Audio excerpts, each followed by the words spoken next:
Hey, what's up world? It's Kelly. Welcome to One Love, One Life. This is a little background on who I am and how I got here. I was born in the Central Valley of California in the summer of 1994, arguably the second best year ever. I was my mom and dad's first child together, but I wasn't the first in the family. My mom had two children before me, my older brother CJ and my sister Jay, each with different fathers. Then came me, and after me, my parents had my little brother Josh, who shares our dad's name. So I grew up kind of in the middle, not the oldest, not the youngest, but the first child they had together. That shaped a lot of how I saw family growing up. My dad had a temper. My mom had her flaws. But I'll dive deeper into that in another episode. One day in kindergarten, I found out we were moving, just me, my dad, and Josh, road tripping to our new home. Mom stayed behind with her parents because my dad was building us a house with the money from selling the last one. But little did I know, that trip would trigger a chain reaction in my life. We ended up living with my dad's parents in Aiken, South Carolina, for about 2 years. You know that age where you don't really understand what's happening around you, until it hits? That was me when my parents filed for divorce. By third grade, we were road tripping again, this time with my mom and her dad, back to Atwater, California. We lived with her parents, and thanks to their school district, we were able to attend a K-8 school. Another grandparents' home, another reset. Child court isn't easy, and it definitely isn't cheap. The judge ruled we'd live with our mom and have supervised visits with our dad, 2 times a year, unless he paid a fine and completed anger management. He didn't. So we saw him during summer for 3 weeks and again 5 days after Christmas, always supervised by Grandpa or Aunt Chris. After a couple of years, we moved out and into my uncle's trailer on my mom's side. Small town life. Everyone knew everyone. I was the tall, skinny, blonde-haired, blue-eyed white kid with no real father figure. My mom couldn't teach me everything I needed to know, and sometimes didn't want to. I was awkward, but I knew one thing: I hated running. So when it came time to pick a sport, I chose water polo and swimming. I've always loved how peaceful the water is, whether I'm in it or just near it. It became my safe space. Funny story. We didn't have internet in the trailer, so when I signed up for water polo, I thought I'd be playing Marco Polo in high school. Boy, was I wrong. I was terrible until senior year, but I stuck with it. Freshman year, we finally got a rental home where we had our own rooms.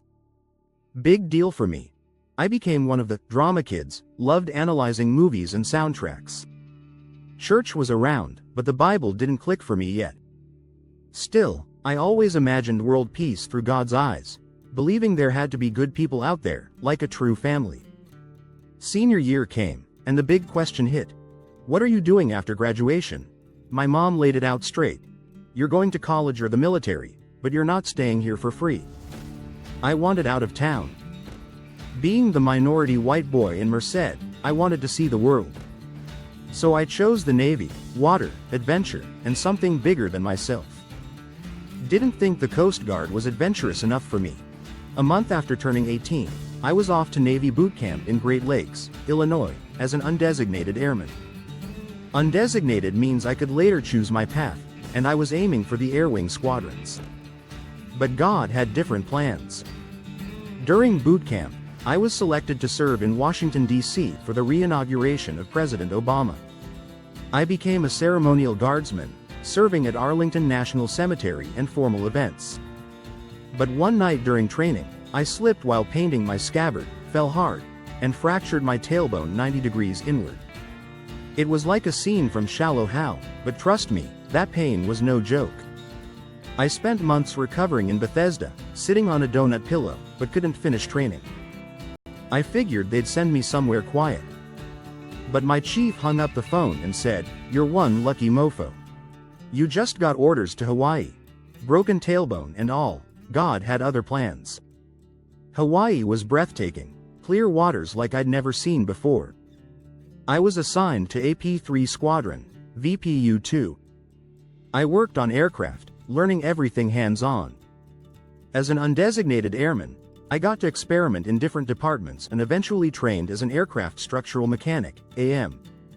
At 19, I didn't even have a license yet, but I had to learn to tow and move aircraft. A buddy with a stick-shift car helped me learn fast. Within a week of getting my license, I bought my first car, a Toyota RAV4. That car became my escape. My mobile man cave. Soon after, I met a local Hawaiian girl.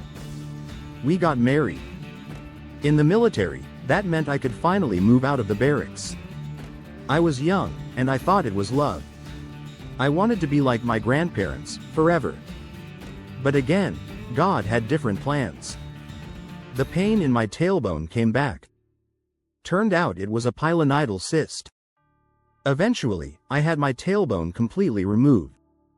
Recovery was tough. I had to sleep on my stomach or side, barely able to move. During that time, a buddy told me about a church in Hawaii called Word of Life. That church changed everything. But I'll get into that more in another episode. If you've made it this far, thank you. This is just the beginning. Hit that like button, drop a comment, and share this with someone who needs hope. God's not done with me yet.